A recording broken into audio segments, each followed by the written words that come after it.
नमस्कार और स्वागत है आज के इस खास बातचीत में। आज हम एक ऐसी किताब के विचारों पर बात कर रहे हैं जिसने बहुत से लोगों के सोचने का तरीका बदला है। जेम्स क्लियर की एटॉमिक हैबिट्स। हाँ, ये किताब काफी पॉपुलर हुई है। हमारे पास इसके कुछ अहम हिस्से हैं, मतलब लेखक की अपनी कहानी से लेकर आदतें बनाने और तोड़ने के पीछे का जो विज्ञान है, उन सब पर बात करेंगे। और आज हमारी कोशिश यही है कि हम गहराई से समझें कि ये जो छोटी छोटी रोज की आदतें होती है ना, जिन्हें हम कई बार शायद ध्यान भी नहीं देते, वो कैसे हमारी जिंदगी में वाकई बड़े जबरदस्त बदलाव ला सकते हैं। बिल्कुल। सवाल यही है कि क्या ये सिर्फ सुनने में अच्छा लगता है या फिर सच में काम करता है। इसकी शुरुआत ही एक काफी चौंकाने वाली कहानी से होती है। लेखक जेम्स क्लेयर बताते हैं कि कैसे हाई स्कूल में बेसबॉल खेलते हुए एक बैट सीधा उनके चेहरे पर आ लगा था। हाँ। और ये कोई मामूली चोट नहीं थी। नहीं, बिल्कुल नहीं। बहुत गंभीर चोट थी। मतलब नाक टूट गई थी, खोपड़ी में कई फ्रैक्चर थे, आंख के सॉकेट वो तो बिल्कुल चकनाचूर हो गए थे। बाप रे। हालत इतनी बिगड़ी कि उन्हें फिर प्रेरित कोमा में रखना पड़ा था। ओहो। तो जाहिर है ये घटना उनके लिए एक टर्निंग पॉइंट बनी, एक ऐसा पल जिसने उन्हें सोचने पर मजबूर किया, आप कह सकते हैं। और शायद वहीं से ये छोटी चीजों पर ध्यान देने की बात शुरू हुई। मतलब धीरे धीरे ठीक होना, फिर जिम जाना, ताकत वापस पाना। हाँ, पढ़ाई पर ध्यान लगाना, ये सब छोटे छोटे कदम थे। और इसी अनुभव ने शायद उन्हें सिखाया कि बड़े लक्ष्य पाने के लिए हमेशा बड़े एकदम नाटकीय कदम उठाना जरूरी नहीं है। अच्छा। अक्सर जो सफलता मिलती है वो रोज की छोटी लगातार की जाने वाली आदतों का ही नतीजा होती है। उन्होंने ये महसूस किया कि अपनी पूरी क्षमता तक पहुंचने का रास्ता इन्हीं छोटी आदतों से होकर जाता है। और उनकी खुद की कहानी भी तो यही दिखाती है ना? बिल्कुल। एक इतनी गंभीर चोट से उभरकर ESPN academic all America team तक पहुंचना, फिर यूनिवर्सिटी का सर्वोच्च सम्मान पाना, ये सब छोटी लगातार आदतों का ही कमाल था। तो यहीं से किताब का वो सबसे मशहूर आइडिया आता है, रोजाना सिर्फ 1% बेहतर बनना। ईमानदारी से कहूं, पहली बार जब मैंने सुना तो लगा यार सिर्फ 1%, इससे क्या होगा? हाँ, ये सवाल आता है मन में। लगता है कि 1% तो बहुत कम है ना? लेकिन इसकी ताकत है कंपाउंडिंग में। जैसे पैसा कंपाउंड होता है ना, हाँ। वैसे किताब में ब्रिटिश साइकिलिंग टीम का एक बहुत बढ़िया उदाहरण दिया है। हाँ, वो मैंने पढ़ा था, डेव ब्रेल्सफोर्ड वाला। हाँ, डेव ब्रेल्सफोर्ड। जब वो उनके परफॉर्मेंस डायरेक्टर बने तो टीम का हाल मतलब बहुत ही साधारण था। लगभग 100 साल से कुछ खास नहीं किया था। 100 साल? हाँ। तो ब्रेल्सफोर्ड ने एक रणनीति अपनाई, मामूली लाभों का एकत्रीकरण। Aggregation of marginal gains. इस मतलब क्या हुआ? मतलब उन्होंने किया क्या असल में? उन्होंने हर उस छोटी से छोटी चीज पर ध्यान दिया जो साइकिलिंग से किसी भी तरह से जुड़ी हो सकती थी, और उसमें सिर्फ 1% सुधार करने की कोशिश की। हर छोटी चीज में? जैसे साइकिल की सीट थोड़ी और आरामदायक कैसे हो, टायर की ग्रिप थोड़ी सी बेहतर कैसे हो, राइडर्स जो मसाज जेल इस्तेमाल करते हैं कौन सा बेहतर है, यहां तक कि हाथ धोने का सबसे अच्छा तरीका क्या है ताकि इन्फेक्शन ना फैले। अरे वाह, मतलब इतनी बारीकियां। हाँ, हर जगह बस 1% सुधार। और नतीजा? वो तो कमाल ही था। बिल्कुल। कुछ ही सालों में ब्रिटिश टीम ने ओलंपिक और टूर डी फ्रांस जैसे बड़े इवेंट्स में मतलब झंडे गाड़ दिए। ये साफ दिखाता है कि छोटे छोटे लगातार सुधार मिलकर कितना बड़ा असर पैदा कर सकते हैं। गणित भी तो यही कहता है शायद। हाँ, गणित भी यही कहता है। अगर आप रोज 1% बेहतर होते हैं तो साल के अंत तक आप जहां थे उससे लगभग 37 गुना बेहतर हो सकते हैं। 37 गुना? हाँ, और इसका उल्टा भी उतना ही सच है। अगर आप रोज 1% बिगड़ते हैं तो साल खत्म होते होते आप लगभग 0 पर पहुंच जाएंगे। ओह। इससे एक बहुत जरूरी बात समझ आती है। आपके आज के परिणाम, मतलब आज आप कहाँ हैं, वो उतना जरूरी नहीं है जितनी आपकी आदतें हैं।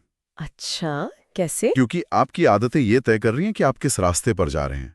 आपके जो आज के परिणाम हैं वो तो आपकी पुरानी आदतों का एक, आप कह सकते हैं, लैगिंग मेजर है। लैगिंग मेजर मतलब? वो नतीजा जो पुरानी आदतों की वजह से आज दिख रहा है। जैसे आपका वजन आपकी पुरानी खाने पीने की आदतों का नतीजा है।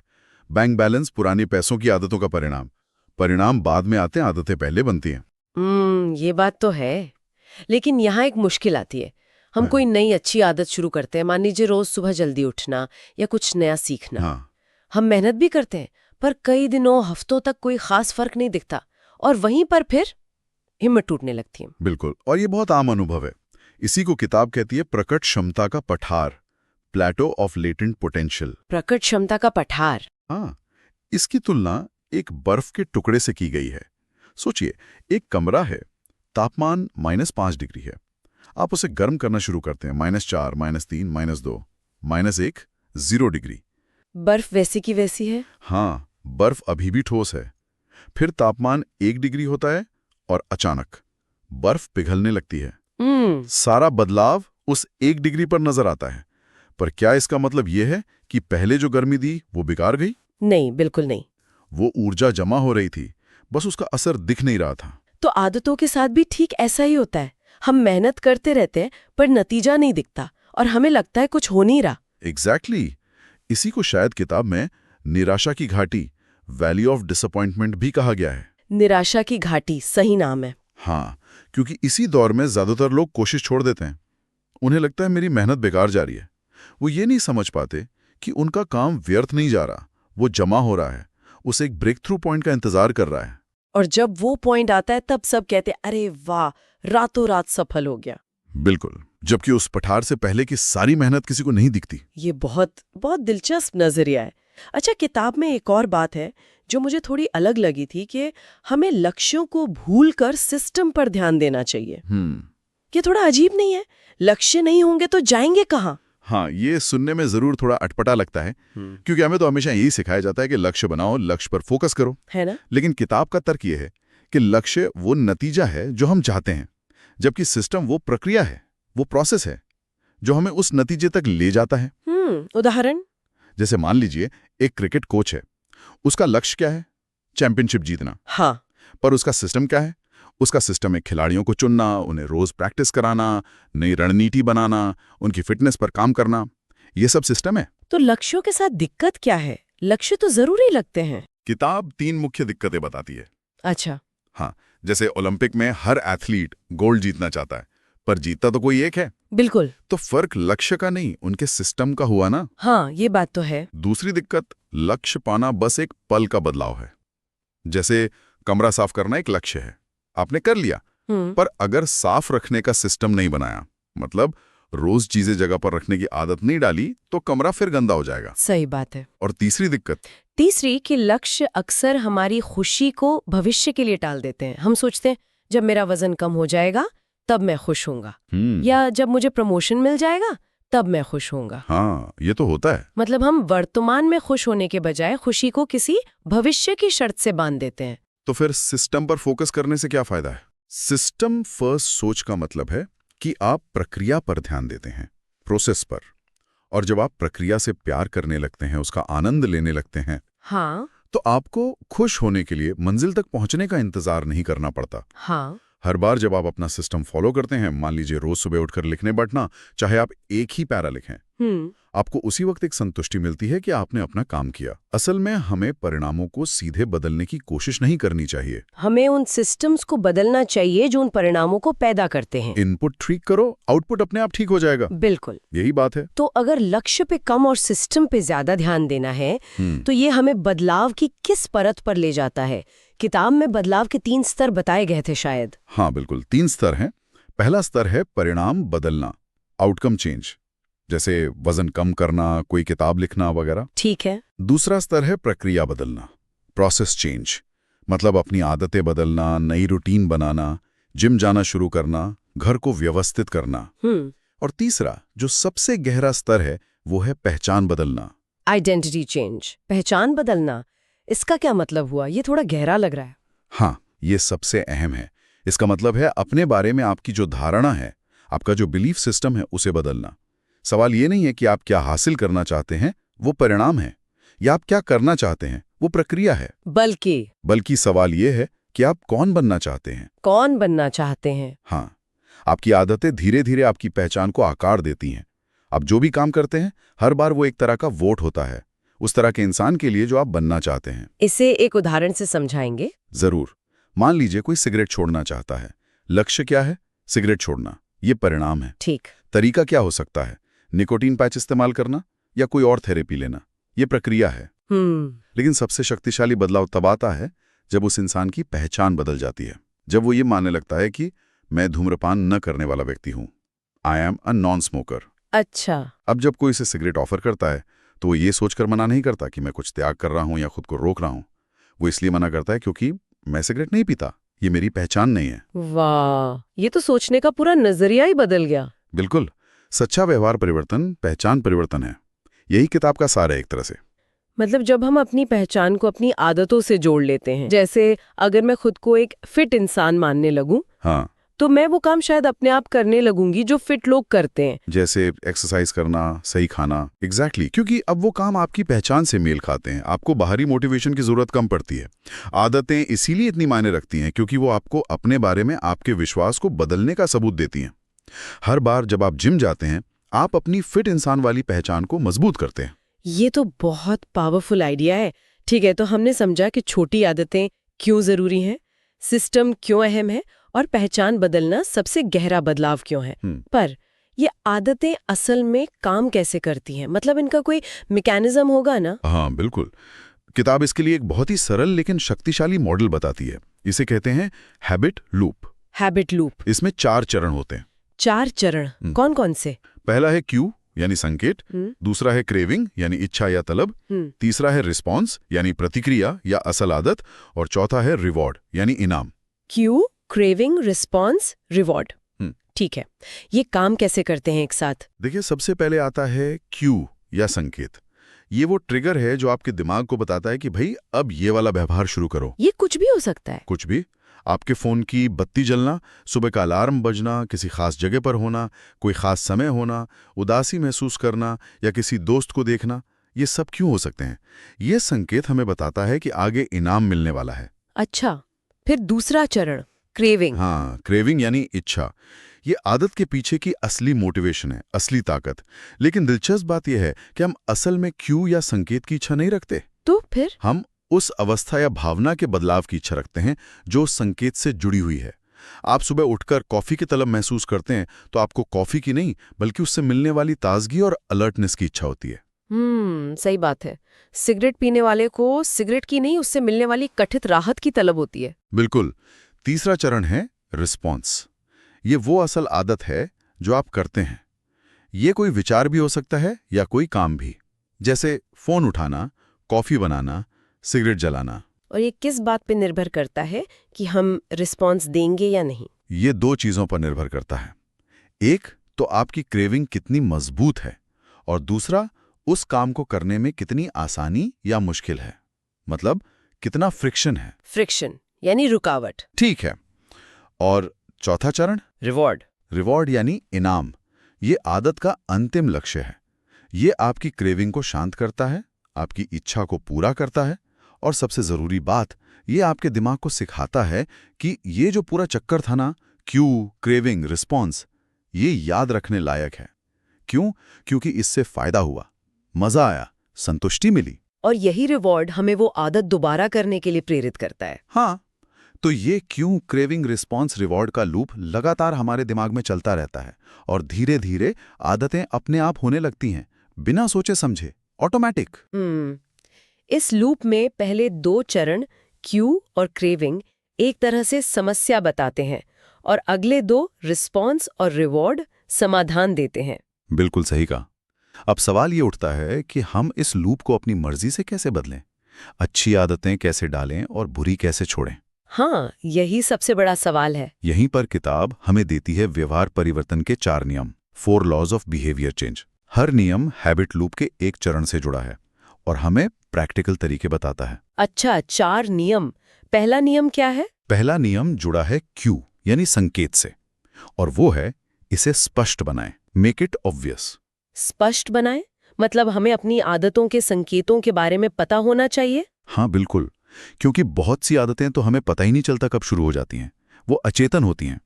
जैसे कार्ल जंग ने कहा था, जब तक आप अचेतन को चेतन नहीं बनाते, ये आपके जीवन को निर्देशित करेगा और आप इसे भाग्य कहेंगे। वाह, गहरी बात है। तो पहला कदम है जागरूकता, अपनी आदतों को पहचानना। इसके लिए क्या तरीके सुझाए गए हैं? एक बहुत ही सरल तरीका है हैबिट स्कोर कार्ड बनाना। आप बस एक दिन बैठिए और अपनी रोज की आदतें लिखिए, सुबह उठने से लेकर रात सोने तक। सारी आदतें, छोटी से छोटी भी? हाँ, सब कुछ। फोन चेक करना, चाय पीना, दांत ब्रश करना, काम पर जाना, सब। और फिर हर आदत के आगे निशान लगाइए, ये अच्छी है प्लस, बुरी है माइनस या न्यूट्रल है इक्वल। इससे क्या होगा? इससे आपको पता चलेगा कि आप असल में करते क्या हैं पूरे दिन।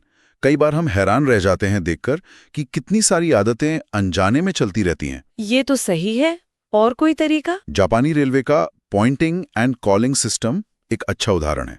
वहां ड्राइवर और कंडक्टर हर सिग्नल या स्पीड लिमिट पर उंगली उठाकर उसे जोर से बोलते हैं। अच्छा, क्यों? ताकि वो अचेतन आदत को चेतन स्तर पर ला सकें। गलती की गुंजाइश कम हो जाती है। हम भी ये कर सकते हैं। अपनी बुरी आदत को करने से ठीक पहले उसे जोर से बोलिए। जैसे, मैं अब ये चॉकलेट खाने वाला हूं जिसकी मुझे जरूरत नहीं है और इससे मेरा वजन बढ़ेगा। हाँ ये तो बड़ा अजीब लगेगा। अजीब लगेगा, पर ये उस ऑटो पायलट मोड को तोड़ता है, आपको सोचने का एक पल देता है। ये तो हुई जागरूकता बढ़ाने की बात। अब नई आदत के लिए संकेत को स्पष्ट कैसे बनाएं? इसके लिए दो बहुत ही कारगर तरीके हैं। पहला है इम्प्लीमेंटेशन इंटेंशंस। इम्प्लीमेंटेशन इंटेंशंस, ये क्या होता है? इसका एक सीधा सा फॉर्मूला है। मैं क्या करूंगा, कब करूंगा, कहाँ करूंगा।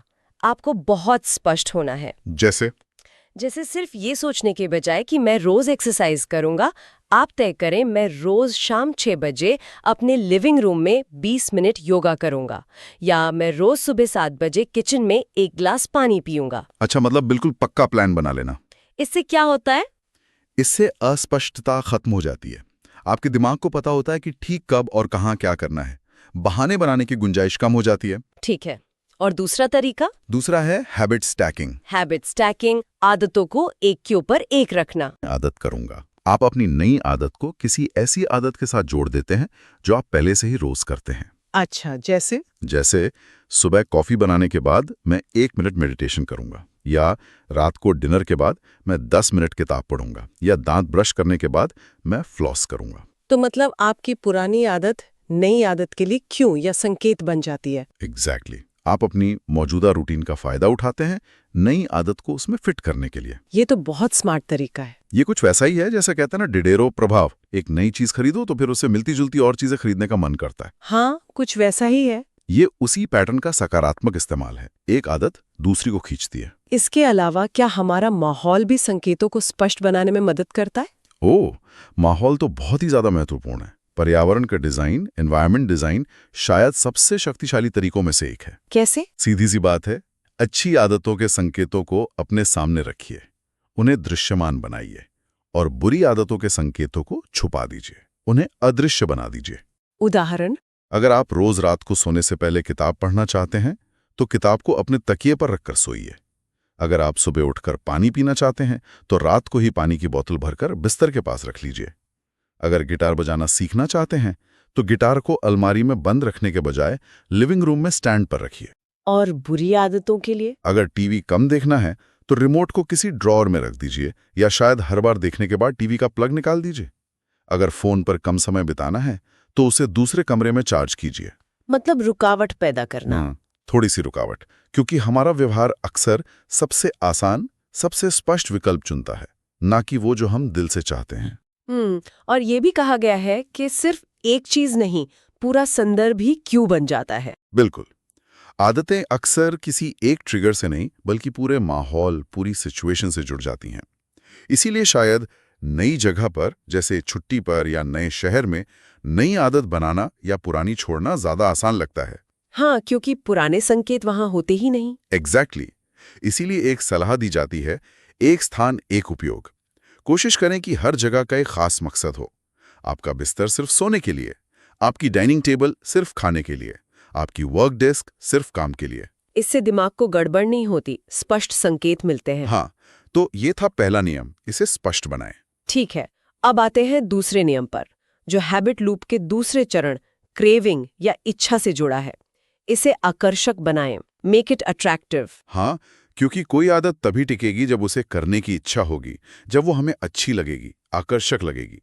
अवसर जितना आकर्षक होगा, उसके आदत बनने की संभावना उतनी ही ज्यादा होगी। इसमें दिमाग का क्या रोल है, वो डोपामाइन वाली बात? बिल्कुल। यहाँ डोपामाइन नाम का न्यूरोट्रांसमीटर बहुत अहम भूमिका निभाता है। पहले माना जाता था कि डोपामाइन सिर्फ आनंद या प्लेजर से जुड़ा है, पर अब पता चला है कि ये प्रेरणा, सीखने और याददाश्त में भी बहुत जरूरी है। अच्छा। और सबसे दिलचस्प बात यह है कि डोपामाइन सिर्फ इनाम मिलने पर ही रिलीज नहीं होता, बल्कि इनाम मिलने की उम्मीद या प्रत्याशा एंटिसिपेशन में ज्यादा रिलीज होता है। इनाम की उम्मीद में। हाँ, यही उम्मीद, यही चाहत हमें काम करने के लिए प्रेरित करती है। हमारा दिमाग चाहने, वांटिंग के लिए, पसंद करने, लाइकिंग से कहीं ज्यादा दिमागी सर्किटरी इस्तेमाल करता है। मतलब इच्छा असल इनाम से भी ज्यादा शक्तिशाली हो सकती है। कई मामलों में हाँ। तो हमें अपनी आदतों को ज्यादा आकर्षक बनाना होगा ताकि उनकी चाहत बढ़े। कैसे? इसका क्या तरीका है? एक बहुत मजेदार तरीका है टेम्पटेशन बंडलिंग। टेम्पटेशन बंडलिंग मतलब प्रलोभन को बांधना। हाँ, कुछ ऐसा ही। इसका आइडिया है कि आप एक ऐसा काम जो आप करना चाहते हैं, जैसे अपना पसंदीदा नेटफ्लिक्स शो देखना, उसे एक ऐसे काम के साथ जोड़ देते हैं जो आपको करने की जरूरत है, जैसे ट्रेडमिल पर 30 मिनट चलना। तो आप नियम बना लेते हैं कि आप वो शो तभी देखेंगे जब आप ट्रेडमिल पर चल रहे होंगे। हाँ, ये तो चालाकी हुई। मतलब जरूरी काम को मजेदार काम के साथ जोड़ दिया। बिल्कुल। इससे वो जरूरी काम, एक्सरसाइज, ज्यादा आकर्षक बन जाता है क्योंकि उसके साथ आपका पसंदीदा काम जुड़ गया है। क्या इसे हैबिट स्टैकिंग के साथ मिला सकते हैं? हाँ, इसका एक मिलाजुला फॉर्मूला भी बन सकता है। 1. मेरी वर्तमान आदत के बाद मुझे जो आदत चाहिए करूंगा। 2. मुझे जो आदत चाहिए के बाद मैं जो आदत मैं करना चाहता हूं करूंगा। अच्छा, एक उदाहरण दीजिए। मान लीजिए आपको रोज शाम को कुछ जरूरी फोन कॉल्स करने होते हैं, जरूरी आदत, लेकिन आपका मन नहीं करता और आप शाम को थोड़ा सोशल मीडिया देखना चाहते हैं, मनचाही आदत। तो आप हैबिट स्टैकिंग और टेम्पटेशन बंडलिंग को मिला सकते हैं। मैं 10 मिनट इंस्टाग्राम देखूंगा, मनचाही आदत। समझ गई।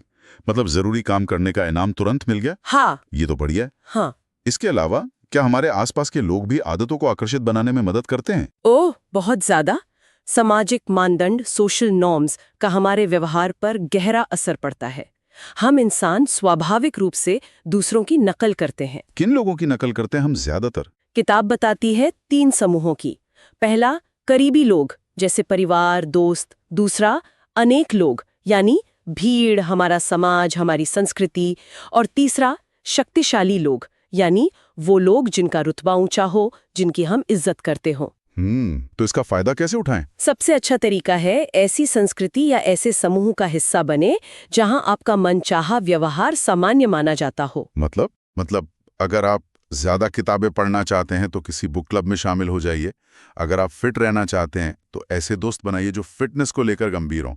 जब आपके आसपास के लोग किसी आदत को सामान्य मानते हैं तो वो आपके लिए भी ज्यादा आकर्षक और आसान बन जाती है। हाँ, ये तो मैंने महसूस किया है। संगति का असर पड़ता है।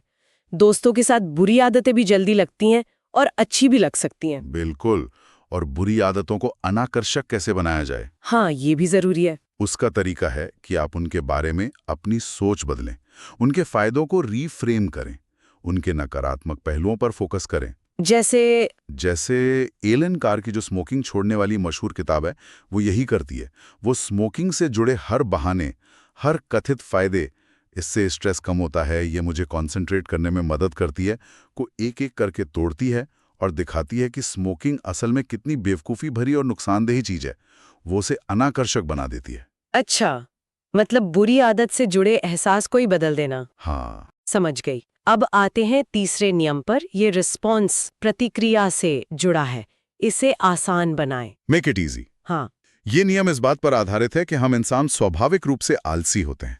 इसे न्यूनतम प्रयास का नियम, लॉ ऑफ लीस्ट एफर्ट कहते हैं। हम हमेशा वो रास्ता चुनना पसंद करते हैं जिसमें सबसे कम मेहनत लगे, सबसे कम ऊर्जा खर्च हो। ये तो सच है। तो अगर हमें कोई आदत बनानी है तो हमें उसे करने में लगने वाली मेहनत या रुकावट, जिसे फ्रिक्शन कहते हैं, उसे कम से कम करना होगा। मतलब अच्छी आदतों का फ्रिक्शन कम करो और बुरी आदतों का फ्रिक्शन बढ़ाओ। ठीक है। इसे कैसे करें? पर्यावरण डिजाइन यहां फिर से बहुत काम आता है। अच्छी आदतों को अपने रास्ते में लाओ। जैसे अगर जिम जाने की आदत डालनी है तो वो जिम चुनो जो आपके घर या ऑफिस के रास्ते में पड़ता हो। अपना जिम बैग रात को ही पैक करके दरवाजे के पास रख दो। सेहतमंद खाना है तो फल और सब्जियां काटकर फ्रिज में सामने रखो ताकि स्नैक के लिए उन्हें उठाना आसान हो। और बुरी आदतों का फ्रिक्शन कैसे बढ़ाएं? मान लीजिए आप टीवी कम देखना चाहते हैं तो हर बार देखने के बाद टीवी का प्लग निकाल दीजिए। अगली बार देखने से पहले आपको उठकर प्लग लगाना पड़ेगा।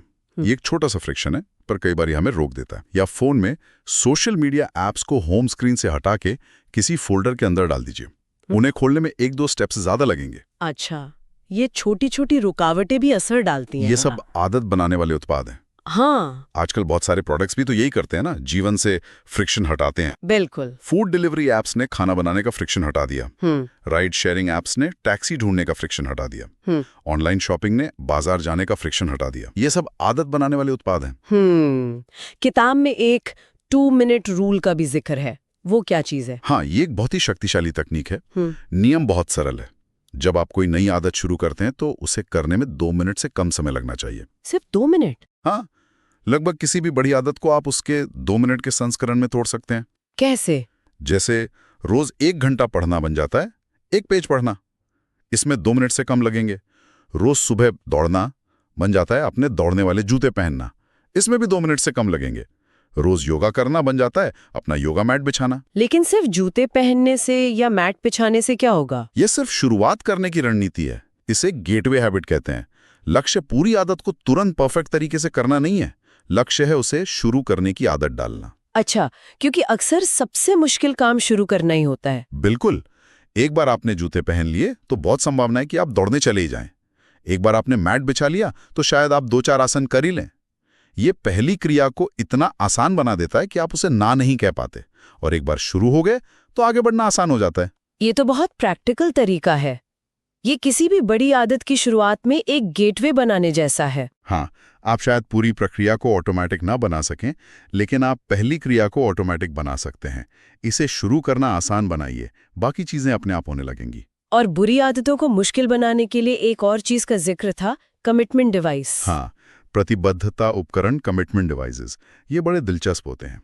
ये ऐसे तरीके हैं जिनसे आप आज एक फैसला लेते हैं जो भविष्य में आपके अच्छे व्यवहार की गारंटी देता है।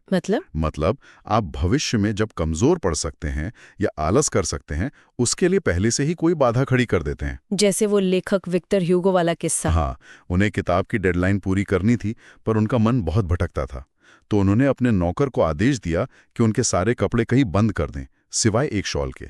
अब वो बाहर जा ही नहीं सकते थे, उन्हें घर पर रहकर लिखना ही पड़ा। ये तो जबरदस्त है। जैसे आजकल लोग ऐसे टाइमर वाले प्लग इस्तेमाल करते हैं जो रात को 10 बजे अपने आप वाईफाई राउटर बंद कर देते हैं ताकि वो देर रात तक नेट सर्फिंग ना करें। अच्छा। ये आपको अपने ही अच्छे इरादों का फायदा उठाने में मदद करते हैं, इससे पहले कि आप किसी प्रलोभन का शिकार हो जाएं। आप टेक्नोलॉजी का इस्तेमाल करके भी अच्छी आदतों को ऑटोमेट कर सकते हैं और बुरी आदतों को ब्लॉक। बेहतरीन। तो ये था तीसरा नियम, इसे आसान बनाए। अब चौथा और आखिरी नियम जो रिवॉर्ड इनाम से जुड़ा है, इसे संतोषजनक बनाए, मेक इट सैटिस्फाइंग। हाँ, और ये शायद सबसे जरूरी नियम है। व्यवहार परिवर्तन का एक कार्डिनल नियम है। जिस काम का इनाम तुरंत मिलता है उसे दोहराया जाता है, जिस काम की सजा तुरंत मिलती है उससे बचा जाता है। लेकिन दिक्कत तो यही है जो हमने पहले भी बात की थी, अच्छी आदतों का इनाम अक्सर देर से मिलता है। हाँ, जैसे एक्सरसाइज का फायदा महीनों बाद दिखता है, बचत का फायदा सालों बाद, जबकि बुरी आदतों का मजा तुरंत आता है। जंक फूड का स्वाद तुरंत मिलता है, सिगरेट का किक तुरंत मिलता है, फिजूल खर्ची का मजा तुरंत आता है। और हमारा दिमाग तो तत्काल संतुष्टि, इंस्टेंट ग्रेटिफिकेशन के लिए बना है। बिल्कुल, हमारा दिमाग लाखों सालों में ऐसी दुनिया के लिए विकसित हुआ है जहां तत्काल फायदे पर ध्यान देना जरूरी था, भविष्य की चिंता करना उतना जरूरी नहीं था। इसीलिए हमें जानबूझकर अपनी आदतों को डिजाइन करना होगा। कैसे? हमें उन आदतों में तत्काल संतुष्टि जोड़नी होगी जो लंबे समय में फायदेमंद हैं, और उन आदतों में तत्काल दर्द या असंतोष जोड़ना होगा जो नुकसानदायक हैं। अच्छा, जैसे वो पाकिस्तान में हाथ धोने वाला उदाहरण था। हाँ, स्टीफन रूबी वाला। उन्होंने देखा कि लोगों को पता तो है कि हाथ धोना जरूरी है, पर वो करते नहीं थे, तो उन्होंने सिर्फ ज्ञान देने के बजाय उन्हें एक अच्छा साबुन सेफगार्ड दिया। उससे क्या हुआ? उस साबुन से झाग बहुत अच्छा बनता था, खुशबू अच्छी आती थी, तो हाथ धोना अपने आप में एक थोड़ा सा सुखद, संतोषजनक अनुभव बन गया। नतीजा, हाथ धोने की दर बहुत बढ़ गई। वाह, मतलब आदत को मजेदार बना दिया। हाँ, तो हम अपनी अच्छी आदतों को तुरंत संतोषजनक कैसे बना सकते हैं? हाँ, ये बताइए। एक बहुत ही सरल और प्रभावी तरीका है हैबिट ट्रैकिंग। मतलब अपनी आदत को ट्रैक करना, जैसे डायरी में लिखना या ऐप पर। हाँ, या सबसे आसान, एक कैलेंडर लीजिए और हर उस दिन क्रॉस लगाइए जिस दिन आपने अपनी आदत पूरी की। मान लीजिए आप रोज 15 मिनट वॉक पर जाना चाहते हैं। जिस दिन गए उस दिन कैलेंडर पे क्रॉस लगा दिया। इससे क्या फायदे होते हैं? इसके कई फायदे हैं। पहला, ये क्रॉस लगाना अपने आप में एक छोटा सा रिवॉर्ड है, एक संतुष्टि देता है कि हाँ, मैंने आज अपना काम कर लिया। दूसरा, ये एक दृश्य संकेत बन जाता है जो आपको रोज याद दिलाता है। तीसरा, ये आपकी प्रगति दिखाता है। और चौथा, सबसे जरूरी, वो क्या? आप उस क्रॉस की श्रृंखला को तोड़ना नहीं चाहते। जब आप देखते हैं कि आपने लगातार 10 दिन क्रॉस लगाए हैं, तो 11वें दिन उसे तोड़ने का मन नहीं करता। ये आपको प्रेरित करता है। हाँ, ये तो है। वो श्रृंखला को न तोड़ें, डोंट ब्रेक द चेन वाला नियम। बिल्कुल, ये बहुत शक्तिशाली है। लेकिन मान लीजिए कभी चूक गए तो, एक दिन नहीं कर पाए, फिर? तो दूसरा नियम आता है, कभी भी 2 बार न चूकें। अच्छा। देखिए, एक दिन चूकना ठीक है, जिंदगी है, कभी कुछ हो जाता है। लेकिन कोशिश कीजिए कि आप अगले ही दिन वापस पटरी पर आ जाएं। लगातार 2 दिन चूकने से आदत के टूटने का खतरा बहुत बढ़ जाता है। एक खराब दिन पर भी अगर आप थोड़ा सा भी कर लें, जैसे 20 मिनट एक्सरसाइज के बजाय सिर्फ 5 मिनट कर लें, तो वो कुछ न करने से कहीं बेहतर है। क्यों? क्योंकि ये आपकी पहचान की पुष्टि करता है।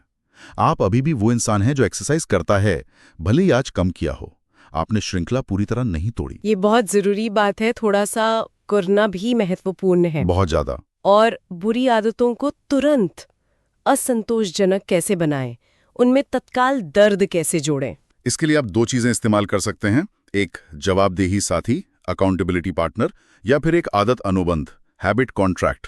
ये क्या होते हैं? जवाबदेही साथी मतलब आपका कोई दोस्त, परिवार का सदस्य या सहकर्मी, जिसे आप बताते हैं कि आप क्या आदत बदलना चाहते हैं और वो आपकी प्रगति पर नजर रखता है। सिर्फ ये जानना है कि कोई और देख रहा है, हमें ट्रैक पर बने रहने में मदद करता है। क्योंकि हम दूसरों के सामने बुरा नहीं दिखना चाहते। बिल्कुल। और आदत अनुबंध इससे एक कदम आगे है। ये एक लिखित या मौखिक समझौता होता है, अक्सर किसी जवाबदेही साथी के साथ, जिसमें आप तय करते हैं कि अगर आप अपनी आदत फॉलो नहीं कर पाए तो उसकी सजा क्या होगी। सजा?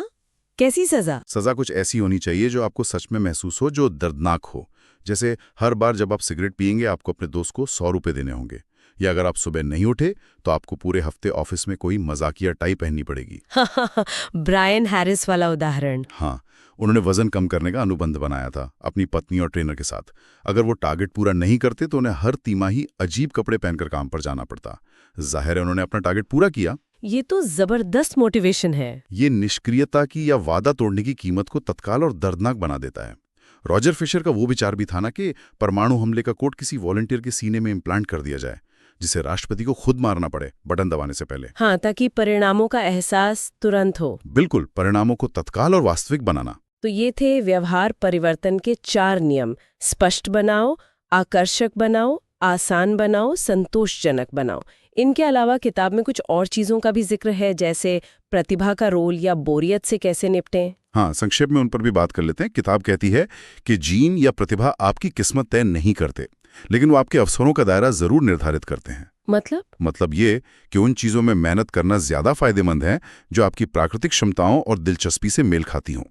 हर कोई हर चीज में अच्छा नहीं हो सकता, तो समझदारी इसी में है कि आप वो खेल चुनें जिसमें आपके जीतने की संभावना ज्यादा हो। तो हमें वो करना चाहिए जिसमें हम स्वाभाविक रूप से अच्छे हों, या जिसमें मजा आता हो। हाँ, या कम से कम जिसमें आपकी गहरी दिलचस्पी हो, ताकि मेहनत बोझ ना लगे। इसे सही खेल चुनना कहा गया है। आपको अपने व्यक्तित्व जैसे बिग 5 पर्सनालिटी ट्रेट्स को भी ध्यान में रखना चाहिए। ठीक है। और वो गोल्डीलॉक्स रूल क्या था? गोल्डीलॉक्स रूल कहता है कि हमारी प्रेरणा, मोटिवेशन, तब चरम पर होती है जब हम कोई ऐसा काम करते हैं जो हमारी वर्तमान क्षमता के बिल्कुल किनारे पर हो। मतलब न तो बहुत आसान हो क्योंकि उससे बोरियत होती है, और ना ही बहुत मुश्किल हो क्योंकि उससे हताशा और निराशा होती है। बस सही स्तर की चुनौती हो जो हमें थोड़ा खींचे पर तोड़े नहीं। Just right.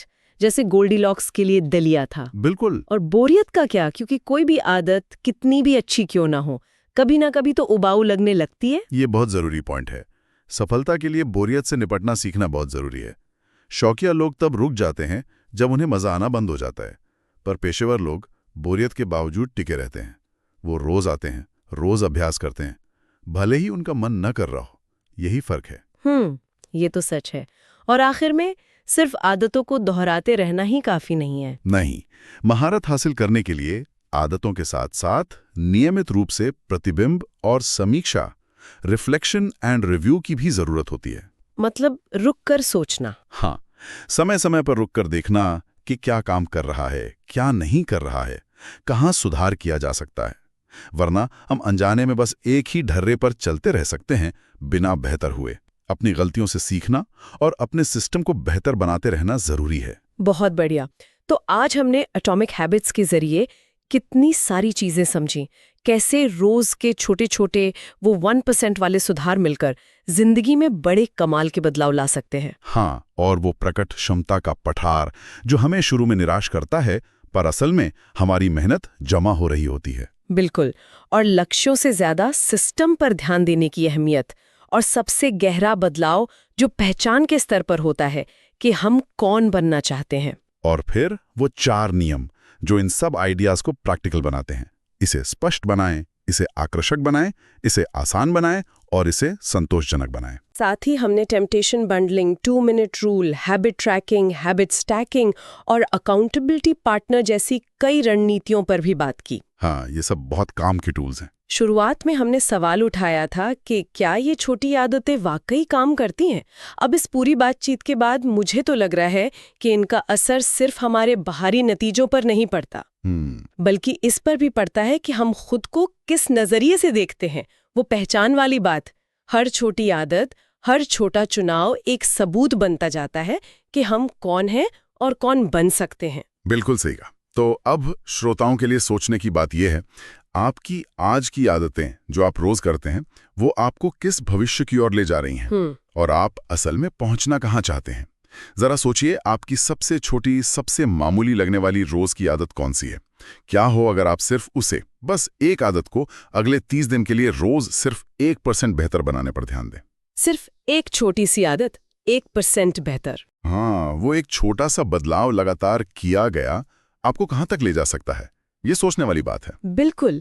इसी विचार के साथ आज की इस गहरी बातचीत में शामिल होने के लिए आपका बहुत बहुत धन्यवाद। उम्मीद है ये सारे विचार हमारे सुनने वालों के काम आएंगे। मुझे भी यही उम्मीद है।